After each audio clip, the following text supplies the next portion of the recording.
সুপ্রিয় দর্শক, অনেকেই প্রশ্ন করেছেন যে ঘরে বিড়াল পালন করা হালাল নাকি হারাম এবং বিড়াল পালন সম্পর্কে ইসলামই বা কি বলে। রাসূলুল্লাহ সাল্লাল্লাহু আলাইহি ওয়াসাল্লাম বলেছেন, বিড়াল নাপাক নয়, এটা তোমাদের আশেপাশে ঘন ঘন বিচরণকারী প্রাণী। আবু দাউদ ৭৫, তিরমিজি ৯২। আল্লাহর রাসূলের প্রিয় সাহাবী আব্দুর রহমান রাদিয়াল্লাহু তাআলা আনহু তিনি জামার ভিতরে পোষা বিড়াল নিয়ে ঘোরাফেরা করতেন। একদিন তিনি জামার আস্তিনের নিচে একটি বিড়াল ছানা নিয়ে রাসূলুল্লাহ সাল্লাল্লাহু আলাইহি ওয়াসাল্লামের দরবারে তিনি উপস্থিত হন।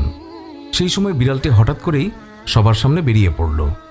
এই অবস্থা দেখে রাসূলুল্লাহ সাল্লাল্লাহু আলাইহি ওয়াসাল্লাম তাকে রসিকতা করে ইয়া আবু হুরায়রা, অর্থাৎ হে বিড়ালের পিতা, এই বলে সম্বোধন করলেন।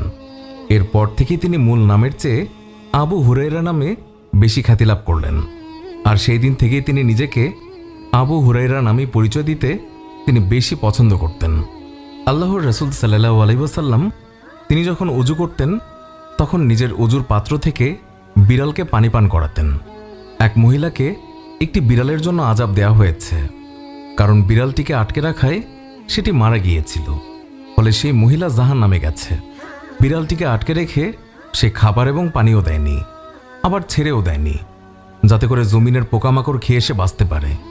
বিড়াল পালা এবং বিড়ালকে বেঁধে রাখা জায়েজ রয়েছে, যদি তাকে খানাপিনা দেওয়ার ব্যাপারে ত্রুটি না করা হয়। ফাতহুল বারী ৬/৪১২। একদিন তার মনিব তাকে হযরত আয়েশা রাদিয়াল্লাহু তাআলা আনহার কাছে খাবার সহ একটি পাত্র পাঠালেন। অতঃপর আমি তার কাছে পৌঁছে দেখতে পাই তিনি নামাজরত আছেন। তিনি আমাকে পাত্রটি রাখার জন্য সেই সময় ইশারা করলেন। ইতিমধ্যেই সেখানে একটি বিড়াল এসে তা থেকে কিছু খাবার খেয়ে ফেলল। হযরত আয়েশা রাদিয়াল্লাহু তাআলা আনহা তিনি নামাজ শেষ করে এসে বিড়ালটি যে পাত্র থেকে খেয়েছিল সেখান থেকেই খেলেন এবং বললেন, নিশ্চয়ই রাসূলুল্লাহ সাল্লাল্লাহু আলাইহি ওয়াসাল্লাম বলেছেন, বিড়াল অপবিত্র নয় এবং এরা তোমাদের আশেপাশেই ঘোরাফেরা করে।